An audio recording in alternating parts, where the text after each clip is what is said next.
Hello and welcome to the fifth chapter of this e-learning course on climate action, built and cultural heritage in Indian cities. In the previous chapter, we went through the steps involved to deliver the climate impact assessment report. The next stage of work must now describe the terms and intentions of the climate action or innovation needed, followed by the preparation of a comprehensive implementation plan for climate action for the identified heritage site, precinct, or urban heritage. The purpose of the implementation plan is to prepare a roadmap for the various nature of actions needed for climate action.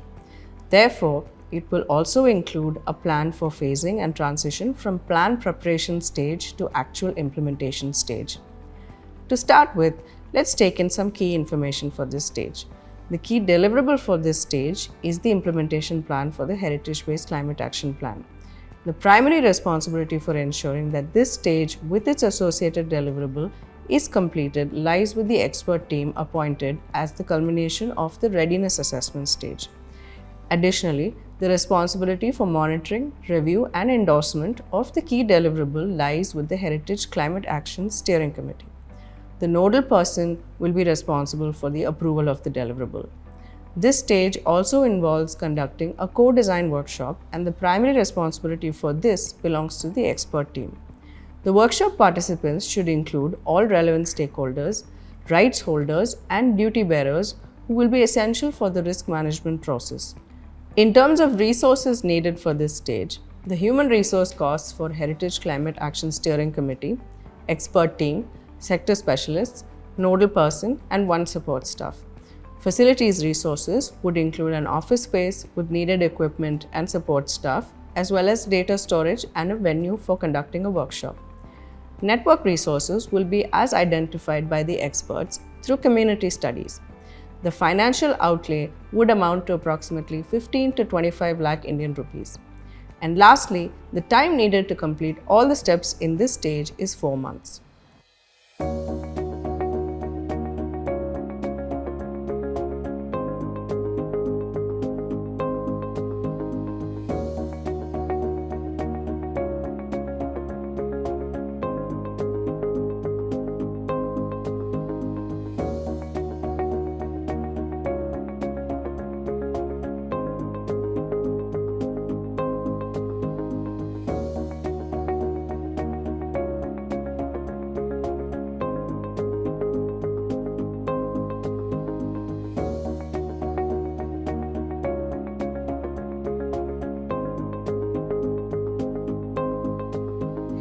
There are 6 steps involved in this stage that will help prepare the implementation plan for the Heritage-Based Climate Action Plan report.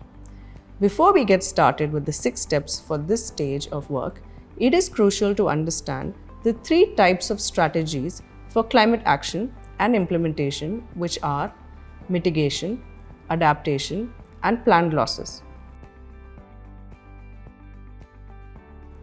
Mitigation refers to human interventions to reduce emissions of greenhouse gases and factors that are causing or leading to climate change, or to enhance the sinks of greenhouse gases.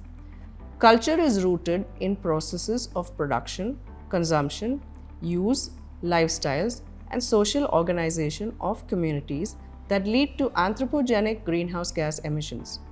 Climate change, as well as its impacts, are not evenly distributed across different populations. Mitigation measures include all measures to avert, reduce, or minimize all such factors causing climate change or to enhance the sinks of greenhouse gases. Adaptation in human systems, heritage assets or attributes, and the built environment refers to the process of adjustment to actual or expected climate change and its impacts in order to moderate detrimental impacts. While cultural heritage will be impacted by factors leading to climate change, cultural heritage at the same time also is an asset that has significant potential to contribute to adaptation pathways to manage climate-related risks. Adaptation actions should be guided by a combination of technical and scientific analysis and knowledge, as well as appropriate traditional, indigenous, and local knowledge systems. Loss and damage refer to adverse impacts of climate change on human systems and heritage assets or attributes, particularly where and when adaptation is no longer an option and the system or people's needs cannot be secured from intolerable risk through adaptive action. Every possible effort needs to be made to avert, reduce, and minimize the risk of loss and damage to heritage assets or attributes and the communities and human systems linked to them. Planned loss refers to a well-informed plan to manage the irreversible losses of or damages to tangible or intangible heritage assets or attributes and their links to the communities and human systems. Keeping these three strategies in mind, these are the 6 steps involved in the preparation of the implementation plan. Let us examine each step carefully now.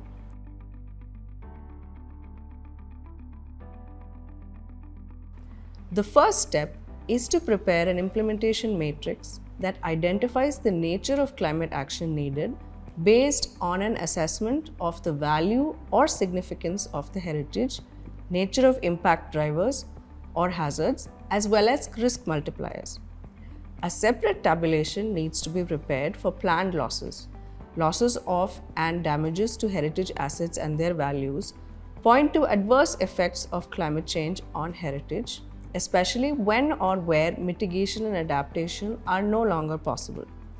Every possible effort to avoid, reduce, and minimize losses should be made, and only when it has been determined that there is no alternative other than accepting that the heritage asset or attributes and their values can no longer be conserved should a plan to prepare for the loss or damage be made.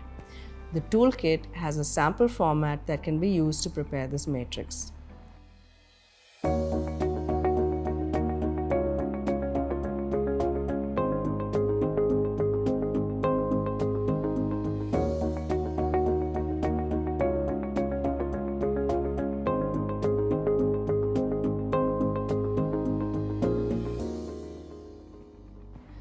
The second step is to conduct a co-design workshop to collaboratively identify mitigation measures and adaptation solutions and priorities for action.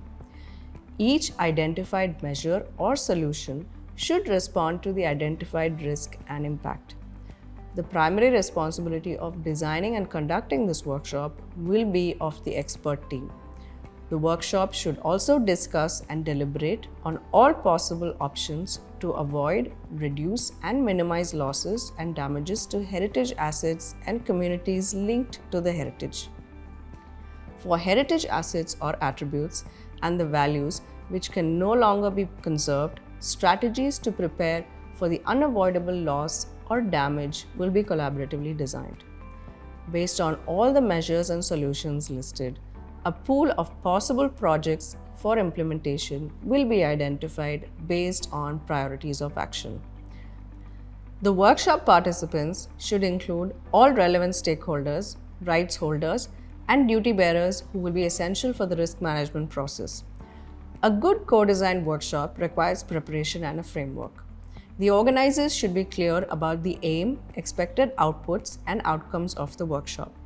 A timetable or schedule of the workshop needs to be made. Detailing how each step of the workshop would result in the desired output and outcome will be useful. It is important to be realistic of the time required, number of workshops required to include the target stakeholders, and outcomes that can be achieved through the workshop. If needed, small focus group discussions should be designed for targeted discussions and desired outcomes. It is advisable to send prior information regarding the workshop to the stakeholders selected for participation. If found necessary for the context or place, an information session can be held prior to the workshop. For best practices in conducting a co-design workshop, refer to the guideline for best practices in conducting co-design workshop and user-centric design provided as part of the toolkit. For best practices in mitigation and adaptation pathways as well as strategies for planned losses, please refer to the case study compendium or toolbox of best practices provided as part of the toolkit.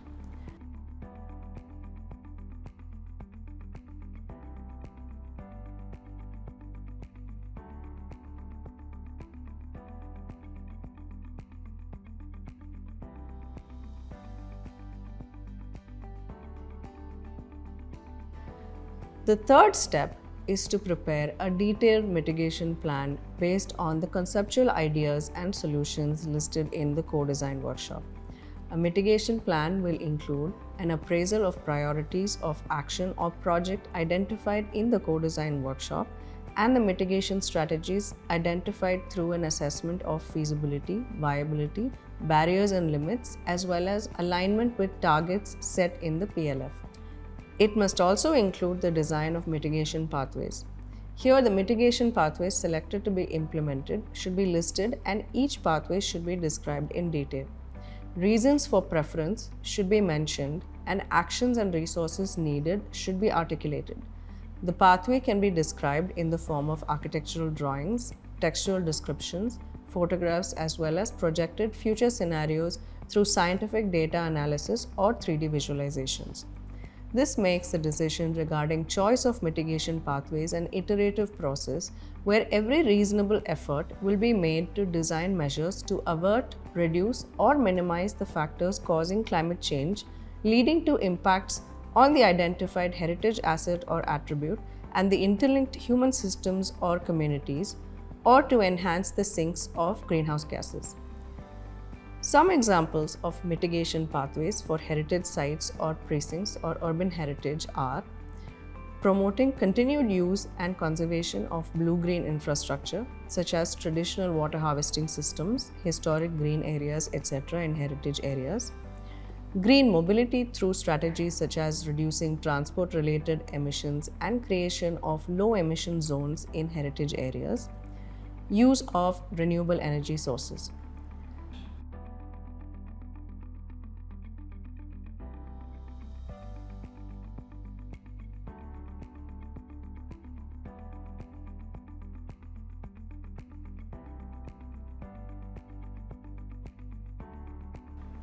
The fourth step is to prepare a detailed adaptation plan based on the conceptual ideas and solutions listed in the co-design workshop and the projects prioritized for action.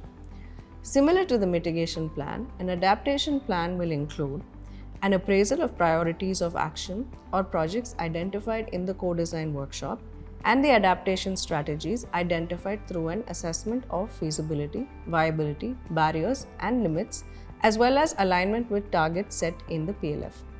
It must also include the design of adaptation pathways. Here, the adaptation pathways selected to be implemented should be listed and each pathway should be described in detail. Reasons for preference should be mentioned and the expected impact of the pathway will be detailed. Actions and resources needed should also be articulated. The pathway can be described in the form of architectural drawings, textual descriptions, photographs, as well as projected future scenarios through scientific data analysis or 3D visualizations. This makes the decision regarding choice of adaptation pathways an iterative process. Adaptation pathways to manage climate-related risks will include measures for heritage assets or attributes, as well as communities linked to the heritage. Enhancing adaptive capacity, strengthening resilience, reducing exposure and vulnerability to climate change are actions included in this. Some examples of adaptation pathways for heritage sites or precincts or urban heritage are adapting historic buildings and structures to increase their energy efficiency, adapting creative industries in historic sites or precincts or urban areas for a low carbon footprint or for averting, reducing and minimizing air, water and soil pollution. Adapting practices and livelihood patterns in historic sites, precincts or urban areas to create more comfortable microclimates.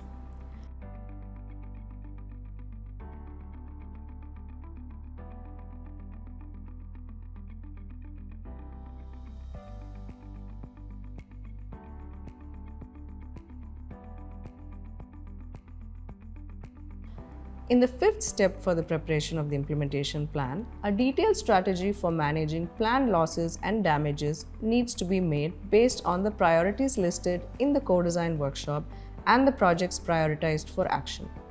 The strategy for planned losses will include an appraisal of priorities of action or projects identified in the co-design workshop and the planned losses strategies identified through an assessment of feasibility, viability, barriers and limits, as well as alignment with targets set in PLF.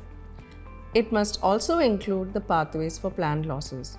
Irreversible losses or damages to heritage assets or attributes can be expected to occur suddenly or gradually over a period of time of either the complete heritage asset or attribute and its values or parts of it. Managing loss or damage is not merely concerned with the material fabric of the place, but also about providing an opportunity to people to engage constructively with the loss and providing communities linked with the heritage that is to be lost with alternatives to retain their sense of identity, reconstruct their lives, and live with dignity. The pathways for irreversible losses or damages selected to be implemented should be listed, and each pathway should be described in detail. Reasons for preference should be mentioned, and the expected impact of the pathway will be detailed along with actions and resources that will be needed.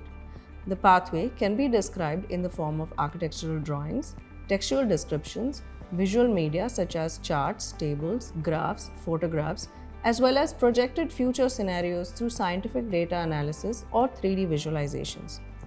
This makes the decision regarding choice of pathways for managing losses and damages an iterative process.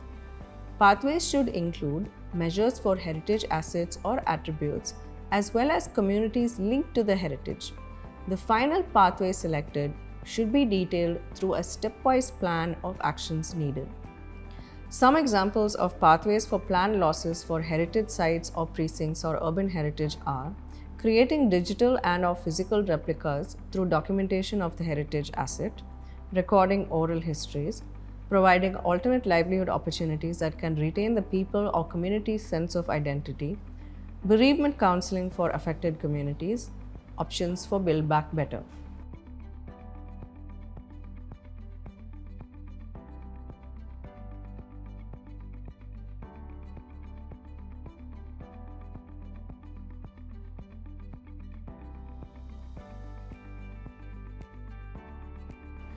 Once the comprehensive strategy for mitigation, adaptation, and planned losses has been prepared by the expert team, reviewed by the identified stakeholders of the co-design workshop and Heritage Climate Action Steering Committee, and finally approved by the nodal person from the urban local body, the expert team needs to prepare a phasing and transition plan.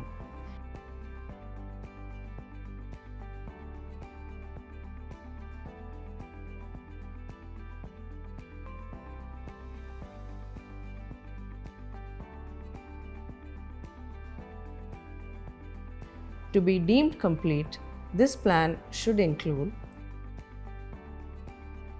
identifying phases of implementation and actions within each phase, identifying resources needed for each phase and actions within each phase. This will include financial resources, human resources, as well as other resources such as facilities or infrastructure needed. Identifying time required for completion of each phase and actions within it, preparing a budget for implementation of each phase and action, identifying the agency or organization who will be responsible for implementation of each phase and action within each phase, protocols for appointing the agency for implementation, defining ethics of implementation and responsibilities of the identified agency or organization responsible for implementation, identifying protocols for transition of responsibilities of the mitigation plan, adaptation plan, and strategy for planned losses from the expert team to the implementing agency or organization, setting up indicators for successful implementation, setting up protocols for periodic monitoring of implementation, setting up protocols for monitoring and verifying targets set in PLF based on the implementation of the projects. With this, we come to the end of the 5th chapter, and with this chapter, outlining the process of preparing the heritage-based climate action plan is now complete. The 6th and last chapter that follows this one provides a framework for operationalizing and monitoring the heritage-based climate action plan. Thank you.